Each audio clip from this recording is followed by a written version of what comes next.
वो अगर कॉमर्स का होगा तो समझ जाएगा, नहीं होगा तो फिर नहीं समझेगा। मेरे हिसाब से आज इतना कर लेते हैं।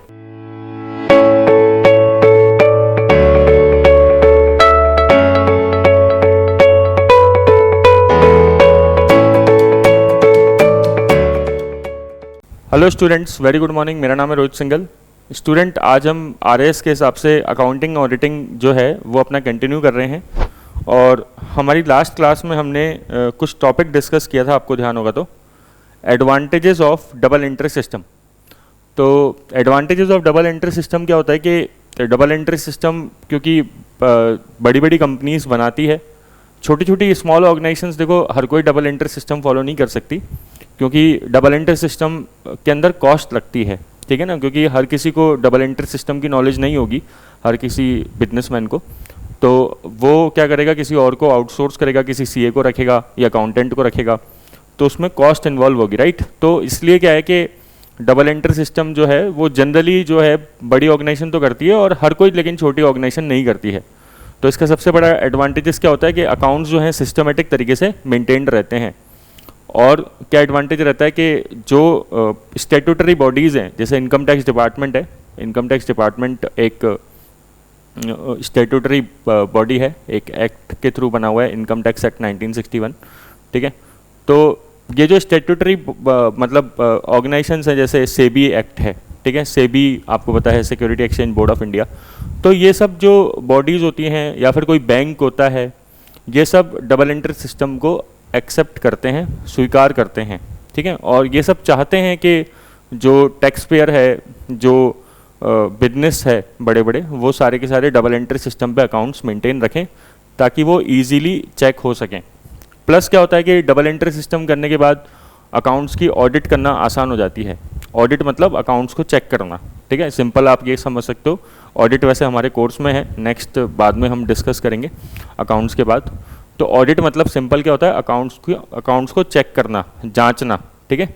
और एक ऑडिटर वो काम करता है। और ऑब्वियसली अभी इंडिया में जो है वो चार्टर्ड अकाउंटेंट जो होते हैं, सीए होते हैं, वही ऑडिटर हो सकते हैं जो प्रैक्टिस करते हैं, ठीक है। जॉब में नहीं होने चाहिए, वो प्रैक्टिस करने चाहिए फुल टाइम, ठीक है। तो अच्छी चीज़ क्या है, एडवांटेजेस क्या है, कंप्लीट फाइनेंशियल पिक्चर शो करता है, बेटर फाइनेंशियल डिस्टेंस।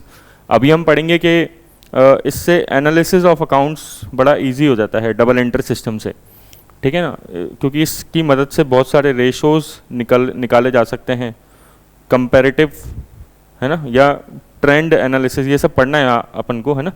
तो ये सब करना इजी हो जाता है। तो अकाउंट्स का जो एनालिसिस है अलग अलग लोगों द्वारा वो करा जा सकता है। एरर्स कम हो जाएंगी, है ना, जो मतलब आपके जो बहुत सारी एरर्स होती है वो भी आपकी कम हो जाएगी। Plus statutory bodies and banks क्यों प्रेफर करती है डबल एंट्री सिस्टम, क्योंकि देखो बैंक है ना लोन देता है। तो जब भी आप लोन लेने जाते हैं तो उस केस में बैंक आपसे चाहता है कि भाई आप अपने अकाउंट्स दिखाएं, और ताकि उसके अंदर कि आपकी सक्षम कितने हैं, आप लोन रीपे कर पाएंगे नहीं कर पाएंगे, तो वो सब चीज़ें चेक होती है। कुछ इंपॉर्टेंट टर्म्स हमने स्टार्ट करी थी अकाउंट्स की, वैसे ये हम जानते हैं ऑलरेडी, बट फिर भी मैं आपको थोड़ा सा और बता देता हूँ। असेट्स क्या होता है, असेट्स कोई भी इकोनॉमिक रिसोर्स होते हैं ऑर्गेनाइजेशन के, है ना, ठीक है। जैसे हमने बात करी थी असेट्स की, land and building, plant and machinery, furniture, ठीक है, या फिर कोई प्लांट मतलब कोई लाइव स्टॉक हो गया, है ना, जानवर जो होते हैं बिजनेस में काम में आते हैं, ये सब क्या होती है, असेट्स होती है, ठीक है। असेट्स को फिर हमने कई पार्ट में डिवाइड किया था। जैसे मैंने कहा था टेंजिबल असेट भी हो सकती है, इंटेंजिबल असेट भी हो सकती है। इंटेंजिबल असेट जैसे patent, trademark, licence, goodwill, franchisee, ये सब क्या होती है, इंटेंजिबल असेट्स होती है। और भी असेट्स मैंने आपको बताई थी, स्टॉक मतलब इन्वेंट्री, जो गुड्स हमने खरीदे हैं बेचने के लिए, है ना, जिसका ऑब्जेक्टिव हमें बेचना है, ठीक है, तो उसे क्या बोलते हैं, इन्वेंट्री बोलते हैं, स्टॉक बोलते हैं, ठीक है। तो आप जैसे किसी कपड़े के शोरूम में गए और वहाँ पे कपड़े टंगे हुए हैं, ठीक है ना, कपड़े बहुत सारे रखे हुए हैं और वो बेचना चाहता है, कपड़े वाला, उस दुकान वाला जो है वो कपड़े बेचना चाहता है, तो कपड़ा उसके लिए क्या है, इन्वेंट्री है, ठीक है। तो असेट्स क्या होता है, इकोनॉमिक रिसोर्स होते हैं एंटरप्राइज के, जो उसको पैसा कमा के देते हैं, ठीक है ना। आप देखिए प्लांट एंड मशीनरी है, फर्नीचर है, ये सब क्या काम में आता है? बिजनेस में अर्निंग करने के काम में आता है, तभी तो जो व्यापारी है वो असेट्स परचेज करेगा। ठीक है, आज मैं हूँ आपको पढ़ा रहा हूँ, तो मैंने कैमरा ले रखा है, ये टैब ले रखा है लिखने के लिए, या माइक ले रखा है, ये सब क्या है? हमारी असेट्स है, और ये हमें कहीं ना कहीं हमारा बिजनेस का ऑब्जेक्टिव पूरा करने में हेल्प करती है, पढ़ाने में हेल्प करती है, जिसकी मदद से हमें फीस मिलती है। ठीक है, रेवेन्यू जनरेट होती है। तो असेट्स जो है ये आइटम ऑफ वैल्यू होता है जो बिजनेस में यूज में आता है। ठीक है, आपसे असेट्स की डेफिनेशन पूछ सकता है 2 मार्क्स में, तो आप 1-2 लाइनें और प्लस एक एग्जाम्पल लिख सकते हो। जैसे एग्जाम्पल एनसीईआरटी में लिखा हुआ था, सुपर बाजार owns a fleet of truck. Fleet मतलब क्या होता है? ग्रुप। ठीक है, सुपर बाजार के पास बहुत सारे ट्रक्स हैं। ठीक है, which is use by it for delivering food stuffs, है ना, मतलब कुछ भी डिलीवर करने के लिए काम में आ सकते हैं ट्रक, तो आपको पता ही है। तो ट्रक क्या कर रहे हैं? इकोनॉमिक बेनिफिट प्रोवाइड कर रहे हैं टू द एंटरप्राइज। सुपर बाजार को इकोनॉमिक बेनिफिट प्रोवाइड कर रहे हैं। ठीक है, तो इसलिए इन ट्रक्स को असेट्स में शो करा जाता है। मैंने आपको कहा था कि बैलेंस शीट होती है एक, है ना, फाइनल अकाउंट्स जो होते हैं, फाइनेंशियल स्टेटमेंट, उसमें कुछ होते हैं। एक तो प्रॉफिट एंड लॉस अकाउंट, सबसे पहला ट्रेडिंग या प्रॉफिट एंड लॉस अकाउंट बोलते हैं, सेकंड बोलते हैं बैलेंस शीट, और तीसरा बोलते हैं कैश फ्लो स्टेटमेंट, और फोर्थ होता है नोट्स टू अकाउंट्स। 4 तरह के फाइनेंशियल स्टेटमेंट होते हैं। क्योंकि आपके कोर्स में एनालिसिस ऑफ फाइनेंशियल स्टेटमेंट सीधा सीधा मेंशन्ड है, तो वो आपसे फाइनेंशियल स्टेटमेंट्स के नाम पूछ सकता है, या आपसे पूछ सकता है भाई what do mean by balance sheet, balance sheet क्या होती है। तो बैलेंस शीट जैसे हमने डिस्कस किया था कि असेट्स और लायबिलिटी की पिक्चर शो करती है। Balance sheet financial position show करती है, स्थिति शो करती है। तो ये जो ट्रक्स हैं बहुत सारे, ये कहाँ शो करेंगे? असेट्स में शो करेंगे। इवन जो हमारे पास जो कैमरा है, जो हमारे पास लैपटॉप कंप्यूटर है, जो हमारे बिजनेस में काम में आ रहे हैं, इस प्रोफेशन में, टीचिंग के प्रोफेशन में काम में आ रहे हैं, वो सब असेट साइड में शो करेंगे। ठीक है, तो असेट्स देखो, ये एग्जांपल बना रखा है, देखो आप पिक्चर देखोगे तो आपको थोड़ा सा ज़्यादा अंडरस्टैंडिंग होगी इससे। ठीक है, असेट्स में देखो क्या है? कैश। कैश एक असेट होती है क्या? बिल्कुल होती है, कैश एक असेट है। ठीक है, ये बिल्डिंग जो है वो भी एक असेट है, ये जो कार है ये भी एक असेट है। ठीक है, तो लैंड भी एक क्या है? असेट है। ठीक है, और क्या हो सकती है असेट? असेट देखो, अब एक और चीज़, असेट जैसे मैंने आपको बताया था, एक कैटेगरी होती है असेट्स की, टेंजिबल और इंटेंजिबल। तो एक और कैटेगरी होती है असेट्स की, current and non current assets. Important है, ठीक है ना, पूछ सकता है आपसे। जैसे असेट को हम बांट सकते हैं टेंजिबल और इंटेंजिबल में, वैसे ही असेट टाइम के हिसाब से, समय के हिसाब से 2 पार्ट में डिवाइड करी जा सकती है। एक तो करंट असेट्स और एक क्या? Fixed assets. समय के हिसाब से, ठीक है ना, कि कितने समय में असेट मैच्योर होगी, उसके हिसाब से बात करें तो असेट को 2 पार्ट में डिवाइड कर सकते हैं, current assets and non current assets. Sir ये करंट असेट्स क्या होती है? करंट असेट्स मतलब जो 12 महीने के अंदर, मतलब 1 साल के अंदर मैच्योर हो जाए, उसे बोलते हैं करंट असेट्स। मतलब मैच्योर होना मतलब कि वो असेट्स जो 12 महीने के अंदर वापस से कैश में कन्वर्ट हो जाए, नगद में कन्वर्ट हो जाए, ठीक है ना, या फिर जिसका ऑब्जेक्टिव हमें लॉन्ग टर्म होल्ड करना नहीं है, तुरंत बेच के कैश कन्वर्ट करना है ना, इसे बोलते हैं करंट असेट्स। सर समझ में नहीं आया? जैसे देखो, आप स्टॉक की बात करो, स्टॉक मतलब क्या बताया था अभी? इन्वेंट्री। अब स्टॉक एक असेट होती है नहीं होती? पहले तो ये बताओ। बिल्कुल असेट होती है। आप किसी भी दुकान के पास जाओगे, उसके पास जितना भी सामान रखा है, ठीक है, जो उसने बेचने के लिए रखा है, वो क्या है? उसका एक इन्वेंट्री है, और इन्वेंट्री क्या है? एक असेट होती है। तो ये बताओ, उसने क्या लॉन्ग टर्म पर्पस के लिए रखा है या शॉर्ट टर्म पर्पस के लिए रखा है? मतलब क्या वो ये चाहता है कि जो इन्वेंट्री है उसके पास ज़िंदगी भर तक वही पड़ी रहे, है ना? नहीं सर, कैसी बातें कर रहे हो? वो तो ये चाहेगा कि उसका जो सामान है, जो दुकान में जो भी माल पड़ा हुआ है, ठीक है, जो इन्वेंट्री है, वो तुरंत बिकती रहे, ठीक है ना, तुरंत बिकती रहे, और वो नई इन्वेंट्री तुरंत खरीदता रहे। सही है नहीं है? ठीक है, वो हैंड टू हैंड चाहेगा कि भाई डेली चाहेगा कि यार ये जो माल है ना, ये डेली की डेली बिक जाए और मैं नया माल लेके आ पाऊँ, ठीक है। तो इन्वेंट्री क्या होती है? इन्वेंट्री एक करंट असेट्स होती है, मतलब उसका ऑब्जेक्टिव कोई लॉन्ग टर्म तक होल्ड करना नहीं होता, ठीक है, वो आती है जाती है, आती है जाती है, ऐसे चलता रहता है। हालांकि वो जिंदगी भर तक बार बार खरीदता रहेगा, लेकिन एक ही सामान जिंदगी भर तक नहीं पड़ा रहेगा। पॉइंट समझे होंगे आप, है ना। डेटर्स, आपको मैंने एक वर्ड बताया था, डेटर्स। डेटर्स क्या होता है? डेटर वो होते हैं जिनको हम उधार माल बेचते हैं, ठीक है, जिनको हम उधार माल बेचते हैं, ठीक है, उनको क्या बोलते हैं? डेटर्स बोलते हैं, ठीक है। आपने मैंने बताया था डेटर्स मतलब आप याद रख सकते हो अपने दोस्त से, जैसे आपने अपने दोस्त को पैसे उधार दिए, ठीक है। तो जिस भी व्यक्ति से हमें पैसे लेने होते हैं, जिस भी पर्सन से हमें पैसे लेने होते हैं, वो हमारा क्या कहलाता है? डेटर कहलाता है। आज आप अपने फ्रेंड के पास जाना और उसको बोलना तू मेरा डेटर है, ठीक है तो वो अगर कॉमर्स का होगा तो समझ जाएगा, नहीं होगा तो फिर नहीं समझेगा, है ना। बट आपको समझ में आ जाएगा कि यार इस पर्सन से मुझे पैसे लेने, तो ये मेरा क्या है? डेटर है, ठीक है। वही आप अपने दोस्त की तरफ से सोचोगे, क्योंकि आपका दोस्त आपको पैसे लौटाएगा, आपका दोस्त आपको वापस से पैसा लौटाएगा, तो आपके दोस्त की नज़र में आप क्या हो? क्रेडिटर हो, ठीक है। आपके दोस्त की नज़र में आप क्या हो? क्रेडिटर हो, क्योंकि वो लाइबिलिटी है। आपके दोस्त की क्या है? लाइबिलिटी है। लाइबिलिटी मतलब क्या होता है? दायित्व, ठीक है।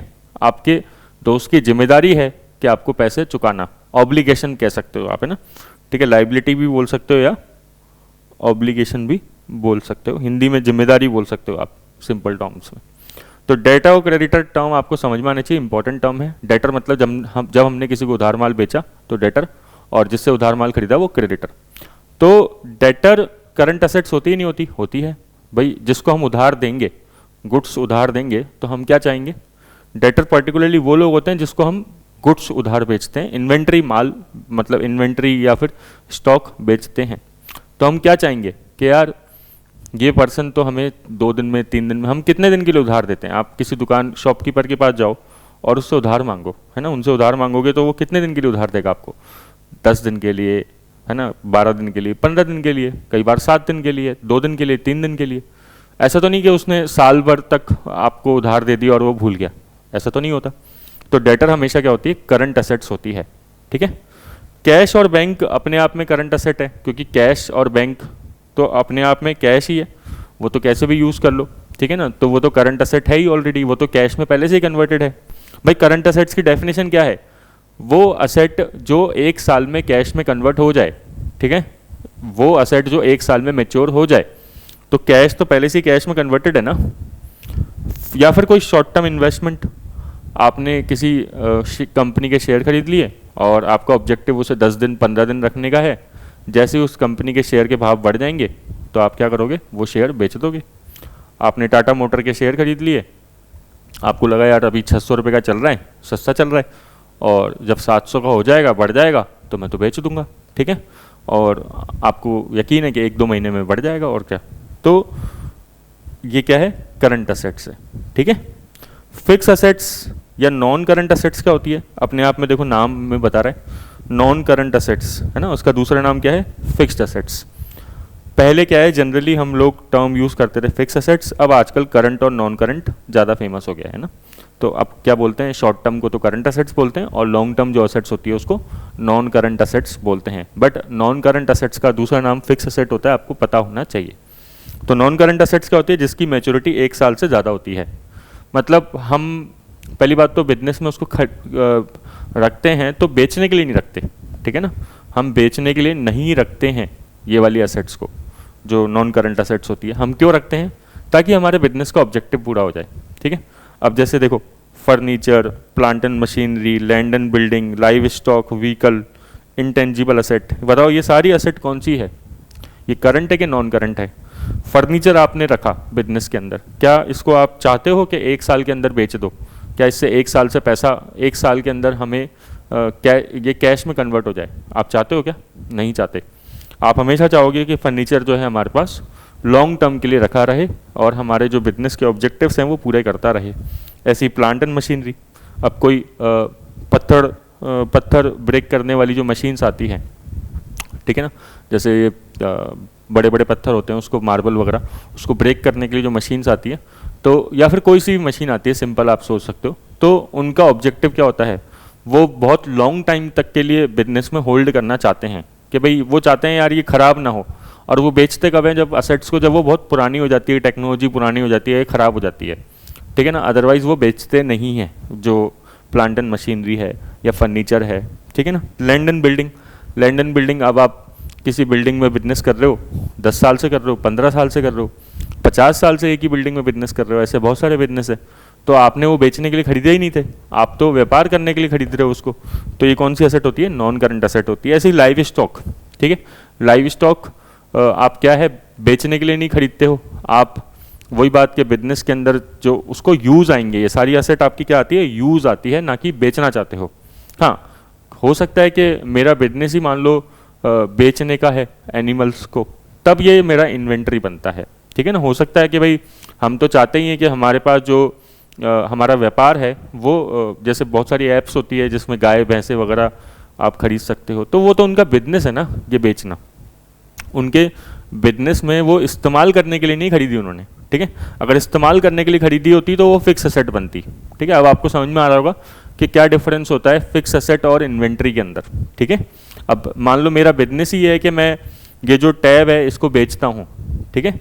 तो ये टैब अगर बेचना मेरा बिजनेस है तो ये टैब्स मेरे क्या हैं, ये टैब जो है मेरे इन्वेंट्री है, फिर ये मेरी करंट एसेट हो जाती है। लेकिन अगर ये मेरा बिजनेस नहीं है बेचने का, मैं इसको लॉन्ग टर्म तक होल्ड करता हूँ, बिजनेस में यूज़ करना चाहता हूँ, केवल इस्तेमाल करना चाहता हूँ पढ़ाने के लिए स्टूडेंट्स को, तो फिर ये मेरी फिक्स एसेट होती है। तो आई थिंक आपको अब क्लियर हो गया होगा current assets and non current assets में क्या डिफरेंस होता है। करंट एसेट सिंपली मतलब जिसका मैच्योरिटी पीरियड 1 साल होता है, और नॉन करंट एसेट्स मतलब जिसका मैच्योरिटी पीरियड 1 साल से ज़्यादा होता है। एग्जाम्पल आपको थोड़े बहुत याद रखने हैं। टेंजिबल इंटेंजिबल हम पढ़ चुके हैं। इंटेंजिबल में क्या आता है, जैसे देखो यही सब IPR जो होते हैं, इंटेलेक्चुअल प्रॉपर्टी राइट, जैसे trademark, patent, copyright, licence, franchisee, goodwill वगैरह, ये सब। सर लाइबिलिटी क्या होती है, लाइबिलिटी मतलब ऑब्लिगेशंस, ठीक है। लाइबिलिटी मतलब क्या होती है, ऑब्लिगेशंस जो आपको पे करनी है फ्यूचर के अंदर, ठीक है, उनको बोलते हैं लाइबिलिटी। इनकम क्या होती है, इनकम जैसे मैंने बताया था सेल्स, इंटरेस्ट, डिविडेंड, कमीशन, ठीक है, ये सब इनकम होती है। एक्सपेंसेस मतलब खर्चे, क्यों करते हैं बिजनेस के अंदर खर्चे, क्योंकि रेवेन्यू अर्न करने के लिए ना। अगर हम सैलरी पे नहीं करेंगे बिजनेस में तो कोई हमारे पास आके एम्प्लॉय काम क्यों करेगा, ठीक है ना। और अगर हमारे पास काम नहीं करेगा तो फिर हमारी जो बिजनेस के ऑब्जेक्टिव है, जैसे सेल्स करना हमारा मेन ऑब्जेक्टिव है, तो वो कैसे पूरा होगा, ठीक है। तो खर्चे क्यों करते हैं, ताकि बिजनेस के ऑब्जेक्टिव्स को पूरा करने के लिए। तो ये प्रोसेस ऑफ अर्निंग रेवेन्यू है, ठीक है ना। रेवेन्यू को अर्न करने के लिए क्या करते हैं, खर्चे किए जाते हैं। खर्चे के अंदर जैसे सबसे मेन खर्चा होता है purchases, rent, wages, salary, interest, कुछ भी हो सकता है। अब ये देखो ये एग्जाम्पल है, ठीक है ना, ये केवल एग्जाम्पल लिखे, रेंट, वेजेस, सैलरी, इंटरेस्ट, कुछ भी आप ले सकते हो। सर ये डेप्रिसिएशन क्या होता है, इसको मैंने छोड़ दिया अभी ना, तो डेप्रिसिएशन पे बाद में डिस्कशन कर लेंगे, अभी जानबूझ के डिस्कस नहीं कर रहा, बट आप ये सिंपल समझ सकते हो कि डेप्रिसिएशन भी एक खर्चा होता है। डेप्रिसिएशन क्या होता है, वैसे जो भी फिक्स एसेट होती है, अब आप याद करो फिक्स एसेट अभी क्या बताई थी आपको, नॉन करंट एसेट्स, जैसे land and building, plant and machinery, जिसका मैच्योरिटी पीरियड 1 साल से ज़्यादा होता है, उसे बोलते हैं नॉन करंट एसेट्स। तो जो भी नॉन करंट एसेट्स होती है वो हर साल थोड़ी थोड़ी उसकी वैल्यू कम होगी या बढ़ेगी, अगर हम बिजनेस में यूज़ करते जाएंगे तो ऑब्वियसली सर उसकी वैल्यू कम होती जाएगी। तो कम क्यों होती है सर उसकी वैल्यू, वो कम होती है, हम बोलते हैं यार ये एक वियर एंड टीयर है, ये टेक्निकल शब्द है, आपको यूज़ करना है। डेप्रिसिएशन अगर कभी पूछ ले तो आपसे, ठीक है ना, तो वियर एंड टीयर है ये नॉर्मल, ठीक है। डेप्रिसिएशन क्या होता है, एक नॉर्मल वियर एंड टीयर होता है, मतलब कि वियर एंड टीयर मतलब फटना, जैसे अपन बोलते हैं कोई चीज़ को, है ना, तो घिसना, ये चीज़ आप कह सकते हो। तो हर साल अगर अपन कोई भी एसेट को यूज़ करेंगे तो उसकी वैल्यू धीरे धीरे, नेचुरल सी बात है, कम होगी, और वो जो वैल्यू कम होती है उसको बोलते हैं डेप्रिसिएशन, है ना। अभी ये सिंप्लिसिटी के लिए समझ सकते हो, बाद में और डिटेल में अपन डिस्कस कर लेंगे, ठीक है ना। वैसे ज़्यादा आपसे पूछेगा नहीं इसके बारे में कभी भी। एक होती है कैपिटल। कैपिटल मैंने क्या बताया था आपको, कैपिटल मतलब जो बिजनेस पैसा लगाता है, ठीक है ना, सॉरी बिजनेसमैन जो पैसा लगाता है बिजनेस के अंदर, ठीक है, जो बिजनेसमैन जो पैसा लगाता है बिजनेस के अंदर। हम अकाउंट्स किसके बनाते हैं बताओ, हम अकाउंट्स बनाते हैं बिजनेस के, ठीक है। तो बिजनेस के जब हम अकाउंट्स बनाते हैं तो बिजनेस के लिए कैपिटल क्या होती है, एक बताओ लायबिलिटी होती है, बताया था आपको मैंने। और बिजनेसमैन क्या करता है, इस पैसे को इन्वेस्ट करता है, ठीक है। आप ऐसे भी समझ सकते हो, अगर आपको थोड़ी सी अकाउंट समझ में आने लगी तो, आपने अगर रिलायंस के शेयर परचेस करे, आपने अगर रिलायंस के शेयर परचेस करे, ठीक है, तो आपके लिए तो वो इन्वेस्टमेंट है, लेकिन रिलायंस के लिए वो क्या है, कैपिटल है। क्या बोला, वापस बोलो, कि आपने अगर रिलायंस के शेयर परचेस करे तो आपके लिए क्या है, वो इन्वेस्टमेंट है। आप क्या बोलोगे, मैंने इन्वेस्ट किया है रिलायंस के शेयर्स के अंदर, या रिलायंस के बिजनेस के अंदर मैंने इन्वेस्ट किया है, ठीक है। लेकिन रिलायंस क्या बोलेगी, रिलायंस बोलेगी यार मेरे को तो कैपिटल मिल गई, रिलायंस क्या बोलेगी, मेरे को तो कैपिटल मिल गई। जब भी आप किसी कंपनी के शेयर खरीदते हो ना, तो आप उस बिजनेस के अंदर कहीं ना कहीं इन्वेस्ट कर रहे होते हो, ठीक है। शेयर खरीदना मतलब ऐसा नहीं कि आपने कुछ सामान खरीद लिया, इसका मतलब कि हमने उस बिजनेस के अंदर पैसा निवेश किया है, इन्वेस्ट किया है, ठीक है। तो कैपिटल सिंपली क्या होती है, कैपिटल एक लाइबिलिटी होती है, बट ये लाइबिलिटी इंटरनल लाइबिलिटी होती है, ठीक है ना, किसी बाहर वाले को नहीं चुकानी। तो रिलायंस जब आपको देखेगा कि भाई इस पर्सन ने पैसा दिया है हमें, तो वो आपको बाहर वाला नहीं समझेगा, आपको समझेगा ये तो घर के लोग हैं, ठीक है ना, इन्होंने तो पैसा इन्वेस्ट किया है, ठीक है। शेयर होल्डर्स जो होते हैं वो ओनर्स कहलाते हैं कंपनी के अंदर। आगे आगे डिस्कस करेंगे अपन शेयर का कॉन्सेप्ट, तो आपको ज़्यादा समझ में आएगा। शेयर होल्डर हमेशा ओनर्स कहलाते हैं। मैंने पहले ही बताया था आपको कि कंपनी के अंदर ओनर्स कंपनी के डायरेक्टर नहीं होते, ठीक है ना, जो कंपनी को मैनेज कर रहा होता है, ठीक है। कंपनी के अंदर ओनर कौन होते हैं, शेयर होल्डर होते हैं हमेशा, ठीक है। क्योंकि वही देखो, ओनर कौन होगा, जो कैपिटल लगाएगा, ठीक है। तो ओनर अब की बार कौन है कंपनी में, जो शेयर होल्डर हैं वो ओनर हैं, ठीक है, क्योंकि उन्होंने कैपिटल लगाई है। और एक नेक्स्ट चीज़ हो जाती है प्रॉफिट। प्रॉफिट क्या होता है भाई, आप इनकम में से खर्चे लेस करते हो अपने सारे, ठीक है। आपने सेल्स करी, आपने सेल्स करी 50 लाख की, आप पूरे साल भर में आपने सेल्स कितने की करी, 50 लाख की। आपने पूरे साल भर में सामान कितने का खरीदा था, गुड्स कितने का परचेज किया था, 40 लाख का, है ना। तो आपका मोटा मोटा प्रॉफिट कितना दिख रहा है, मोटा मोटा प्रॉफिट कितना दिख रहा है, 10 लाख। ये मोटा मोटा प्रॉफिट कितना दिख रहा है, 10 लाख। भाई मोटा मोटा क्यों बोल रहा हूँ, क्योंकि इसमें से और भी खर्चे होंगे ना, केवल परचेजेस थोड़े होती है बिजनेस में खर्चा, सैलरी भी दी होगी, रेंट भी दिया होगा। मान लो 2 लाख रुपए का और भी खर्चा हुआ बिजनेस के अंदर, सैलरी, रेंट, इंश्योरेंस, ठीक है ना, ब्याज, ये सब। तो बताओ 10 लाख रुपए आपने मोटा मोटा कमाया और माइनस 2 लाख रुपए और खर्चा हो गया, तो आपने नेट प्रॉफिट कितना अर्न किया, 8 लाख रुपए, ठीक है ना। ये आपकी नेट प्रॉफिट है, ठीक है ना। तो आप सिंपल आप कह सकते हो कि भाई excess of revenue over its expenses, ठीक है ना। सिंपल क्या, जितने भी रेवेन्यू हैं, जितनी भी आपकी इनकम है, उसमें से मैंने खर्चे लेस कर दिए, तो क्या निकल जाएगा, प्रॉफिट निकल जाएगा। आप सिंपल लिख सकते हो इनकम माइनस एक्सपेंसेस, ठीक है।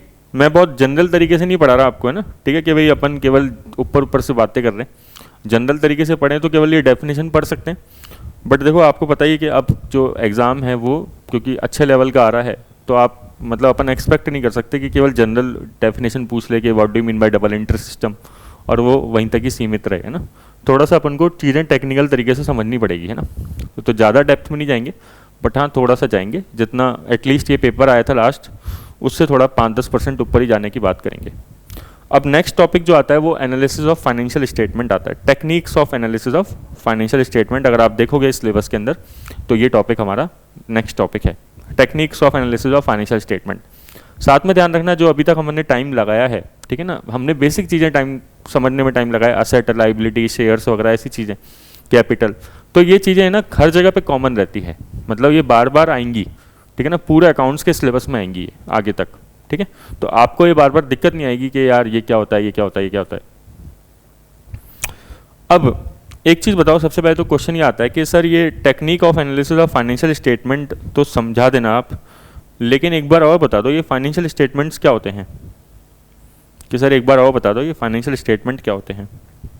देखो मैंने आपको बताया था सबसे पहले जर्नल एंट्री होती है, ठीक है, कोई ना कोई ट्रांजैक्शन होता है, ट्रांजैक्शन की जनरल एंट्री होती है, उसके बाद उसकी लेजर बनती है, लेजर के बाद ट्रायल बैलेंस बनता है, इसको हिंदी में कहते हैं तलपट, इसको कहते हैं खाते, ठीक है। फिर बनते हैं फाइनल अकाउंट्स। मैंने ये सब समझाया नहीं आपको, लेजर क्या होता है, ट्रायल बैलेंस क्या होता है, बहुत डिटेल में ना आपको जानने की जरूरत है, जहाँ जरूरत पड़ेगी मैं आपको बता दूंगा, जितना आपके लिए काम आएगा, है ना। आप तो सिंपल समझो कि फाइनल अकाउंट्स क्या होते हैं, फाइनल अकाउंट्स को ही हम बोलते हैं फाइनेंशियल स्टेटमेंट्स। क्यों? क्योंकि सबसे लास्ट में यही बनते हैं और सबसे ज़्यादा काम के यही होते हैं, और बिजनेस का एक मेन मतलब अकाउंट्स का एक मेन ऑब्जेक्टिव होता है फाइनल अकाउंट्स बनाना, ठीक है। जर्नल एंट्री ये सब तो क्लरिकल वर्क है, जो मेन ऑब्जेक्टिव होता है वो फाइनल अकाउंट्स बनाना होता है। फाइनल अकाउंट्स क्या होते हैं सर, फाइनेंशियल स्टेटमेंट्स क्या क्या होते हैं बताओ जरा।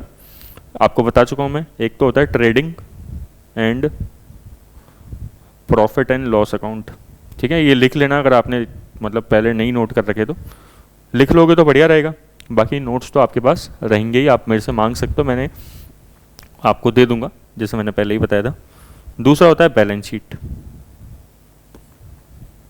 तीसरा होता है कैश फ्लो स्टेटमेंट। अगर आपको ध्यान हो तो पहले क्वेश्चन पूछा हुआ है कैश फ्लो स्टेटमेंट पे, कई बार पूछता है कैश फ्लो और फंड फ्लो में क्या डिफरेंस होता है, ठीक है। एक होता है notes to accounts,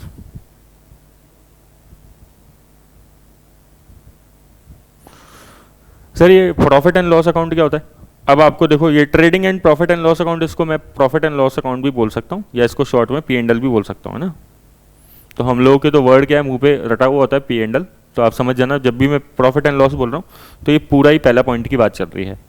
trading account को अब अलग से कोई नाम होता नहीं है, तो अब प्रॉफिट एंड लॉस अकाउंट बोल देते हैं। बुक्स में ट्रेडिंग एंड P&L लिखा होता है, तो मैंने आपको बता दिया ये है, ठीक है ना, एग्जिस्ट करता है। तो ये प्रॉफिट एंड लॉस अकाउंट क्या होता है सर, अभी हमने डिस्कस किया कि हमें प्रॉफिट निकालना है, अभी हमने बताया ना प्रॉफिट लास्ट अभी पिछले वाली स्लाइड्स में, कि प्रॉफिट निकालना भी क्या है, बिजनेस में एक इंपॉर्टेंट चीज़ होती है ना प्रॉफिट, ठीक है। तो प्रॉफिट कैसे निकलता है, सेल माइनस परचेज माइनस जितने भी खर्चे किए वो, क्या बताओ आप, जितनी भी इनकम्स है उसमें से जितने भी दुनिया भर के खर्चे हैं वो लेस कर दो, आपका कौन सा आ जाएगा, क्या आ जाएगा, प्रॉफिट आ जाएगा, ठीक है ना। जितनी भी इनकम है आपकी, इनकम क्या होती है सर, सेल्स आपकी मेन इनकम होती है, कभी आपको कुछ और डिविडेंड इंटरेस्ट कुछ भी मिल गया, कमीशन मिल गया, ठीक है। तो ये सारी इनकम आप जोड़ लो, जितनी भी इनकम है, मान लो आपकी साल भर की इनकम 10 लाख रुपए है, वो आपने रख ली एक तरफ, उसमें से लेस करो खर्चे, एक्सपेंसेस। सर एक्सपेंसेस जैसे हम सबसे मेन तो मैंने आपको बताया, सबसे मोटा खर्चा होता है बिजनेस में परचेजेस का, जो ट्रेडिंग करते हैं व्यापारी होते हैं उनका सबसे मेन खर्चा क्या होता है, परचेज का, ठीक है। तो परचेज आप लेस कर दो जितने भी परचेजेज है, ठीक है। परचेजेस मान लो 8 लाख रुपए की है, और दुनिया भर के जो भी खर्चे हैं उसको भी लेस कर दो, जैसे और क्या हो सकते हैं, सैलरी हो सकता है, रेंट हो सकता है, इंश्योरेंस हो सकता है, देखो अब चीज़ें रिपीट हो रही है, ठीक है। तो वो सब चीज़ें मतलब जितनी भी इनकम्स है उसमें से जितने भी खर्चे हैं उसको आपने लेस कर दिया, तो लास्ट में क्या बचेगा, प्रॉफिट। सर प्रॉफिट निकालना क्यों है, अरे भाई पता तो रहना चाहिए ना कि बिजनेस जो है हमारा प्रॉफिट में चल रहा है कि लॉस में चल रहा है, ठीक है ना। ऐसा ना हो कि यार कि कल को दिक्कत हो जाए, ठीक है। और अगर हम अकाउंट्स पे ध्यान नहीं देते ना स्टार्टिंग से, तो फिर क्या होता है कि लॉसेस होते चलते जाते हैं, और वो फिर बिजनेस क्या है बाद में एकदम से कोलैप्स कर जाता है। अभी आपने देखा होगा बायजूस जो है, या फिर फिट जी के भी बहुत सारे सेंटर बंद हुए, तो इनके पीछे रीजंस क्या होता है, कंटिन्यूसली लॉसेस, या फिर बहुत सारी स्टार्टअप्स हैं तो इनकी जो खर्चे होते हैं वो बहुत ज़्यादा होते हैं, एक्सपेंसेस बहुत ज़्यादा होते हैं, एडवर्टीजमेंट पे बहुत ज़्यादा खर्चे करते हैं ये लोग, है ना, बहुत ज़्यादा एग्रेसिव मार्केटिंग ये सब, ठीक है। फिर होता है बैलेंस शीट। बैलेंस शीट क्या होती है सर, बैलेंस शीट होती है जो स्थिति बताती है, पोजीशन बताती है। सर पोजीशन क्या होती है, पोजीशन मैंने आपको बताया था, एक तो होती है असेट्स और एक लाइबिलिटी, बना के बताई थी आपको, याद होगा। तो आपकी जो असेट एंड लाइबिलिटी है उसकी पोजीशन कौन बताती है, बैलेंस शीट बताती है, ठीक है। लाइबिलिटी कितने तरह की बताई थी बताओ, 2 तरह की, एक तो आउटसाइड लाइबिलिटी और एक इनसाइड लाइबिलिटी। इनसाइड लाइबिलिटी के क्या बोलते हैं, कैपिटल। अब आपको याद रखना है भाई, है ना, ठीक है। अब आप भूलना मत, है ना, कैपिटल जो है वो इनसाइड लाइबिलिटी होती है, और आउटसाइड लाइबिलिटी मतलब जो बाहर वालों को देते हैं हम पैसे, ठीक है ना, जैसे क्रेडिटर, अब मैं देखो एक शब्द बोल दिया, अब आपको कंफ्यूज नहीं होना चाहिए, अब आप ऐसा नहीं कि कंफ्यूज हो जाओ। क्रेडिटर क्या होते हैं? जिनको हमें पेमेंट करना होता है, ठीक है ना, जिनसे हम उधार लेते हैं या उधार माल खरीदते हैं, ठीक है ना। तो आपने किसी दुकानदार से जाके पास में कि आपके जो पास में कोई दुकानदार है उससे जाके आपने सामान खरीद लिया, तो आपको उस दुकानदार को पेमेंट करना है, तो आपकी नज़र में वो दुकानदार आपके लिए क्या है? क्रेडिटर है। नेक्स्ट एग्जांपल, आपने बैंक से लोन ले लिया, आपने बैंक से लोन ले लिया, तो आपकी नज़र में बैंक क्या है? क्रेडिटर है। और बैंक की नज़र में आप क्या हो? डेटर हो। बैंक हमेशा आपको एक असेट की तरह देखता है, संपत्ति की तरह देखता है। जब भी आप बैंक में आओगे तो वो बोलेगा यार ये मेरी संपत्ति आ गई है ना, ठीक है, इससे मेरे को पैसे लेने हैं। हालांकि पूरी संपत्ति पर्सन नहीं है, ठीक है ना, केवल राइट टू रिसीव पेमेंट होता है, ठीक है ना। ऑब्वियसली एक इंसान कैसे संपत्ति बन सकता है? तो और कैश फ्लो स्टेटमेंट क्या होता है सर? कैश फ्लो स्टेटमेंट पूरे साल भर में कितना पैसा आया, कितना पैसा गया, पैसे का फ्लो बताता है, ठीक है। और नोट्स टू अकाउंट्स क्या होते हैं? जो अकाउंट्स बनाते समय हमने अजम्पशंस यूज़ करी है, पॉलिसी यूज़ करी है, उसको लिख के बताते हैं, उसे क्या बोलते हैं? Notes to accounts. जो हमने अकाउंटिंग पॉलिसी इस्तेमाल करी है, मतलब अकाउंट्स बहुत बड़ी होती है, ठीक है ना, बहुत ज़्यादा बड़ी होती है, ठीक है, अपने आप में एक पूरा सब्जेक्ट है अकाउंट्स, बहुत बड़ा, ठीक है। तो उसमें बहुत सारी तरह तरह की पॉलिसीज़ होती है, अकाउंट्स बनाने के बहुत सारे तरीके होते हैं, ठीक है, उन पॉलिसीज़ को आपको लिखना होता है, ठीक है। क्लैरिफिकेशंस होते हैं बहुत सारे। भाई देखो जो अकाउंट्स बनाए जाते हैं ना, वो ज़्यादातर किसके पर्पस के लिए बनाए जाते हैं? कंपनी खुद के लिए तो बनाती ही है, लेकिन उससे भी ज़्यादा इम्पॉर्टेंट होता है उसके इन्वेस्टर्स, उसके शेयर होल्डर्स, उसके शेयर होल्डर्स, ठीक है, उनके लिए ज़्यादा बनाती है, उनको ध्यान रख के बनाती है। क्योंकि इन्वेस्टर कंपनी में पैसा लगा रहे हैं, शेयर होल्डर कंपनी में पैसा लगा रहे हैं, तो उनको हर चीज़ जो है बिल्कुल क्लैरिटी होनी चाहिए, हर चीज़ की, हर चीज़ की उनको क्या होनी चाहिए? क्लैरिटी होनी चाहिए, ठीक है। मैं एक बार है ना, मतलब हम सीए जस्ट कंप्लीट ही किया था, तो मैं एक बार मोदी जी का एक मतलब सीए डे पे भाषण सुन रहा था, ठीक है ना, स्पीच सुन रहा था उनकी। तो उन्होंने सीए डे पे एक अच्छी सी बात कही थी, मेरे को काफ़ी अच्छी लगी, कि जो सीए होते हैं जब अकाउंट्स की ऑडिट करते हैं, है ना, क्योंकि जो सीए होते हैं वही अकाउंट्स की ऑडिट भी करते हैं, है ना, साइन करते हैं ऑडिट रिपोर्ट पे कि अकाउंट सही है या नहीं है, ओपिनियन देते हैं अपनी, है ना, एक राय देते हैं। ऑडिट जब पढ़ेंगे तब समझेंगे।